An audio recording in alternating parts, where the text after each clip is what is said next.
bring in the man who will be responsible for justice in this case, District Attorney Greg Willis. Thank you very much for joining me, sir.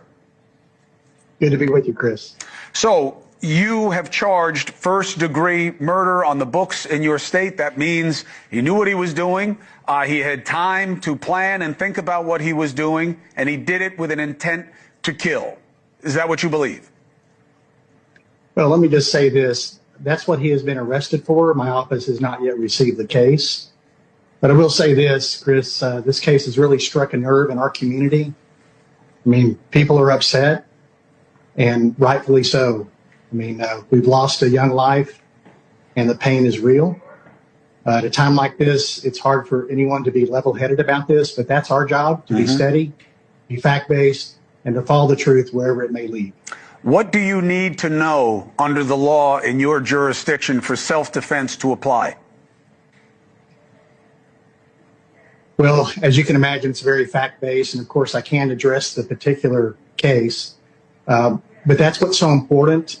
For Frisco is still in their investigation, and whenever they finish that up in the next few weeks, they will forward it to my office. We will vet everything very, very carefully and ultimately prepare it for a grand jury presentation.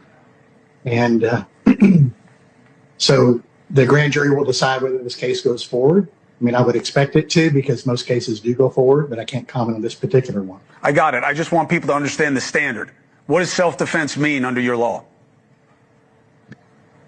Well, it gets pretty involved, but I can just say that I'm trying to tiptoe around it so it doesn't look like I'm commenting on this particular case. But self-defense law in most states is pretty similar when you're not talking about the Castle Doctrine or something like that. So, you know, people look at the degree of response, you know, what the person is defending themselves against. I mean, I think people know about that, so I'd rather not get into the specifics of this. It's not a stand your ground jurisdiction, is it?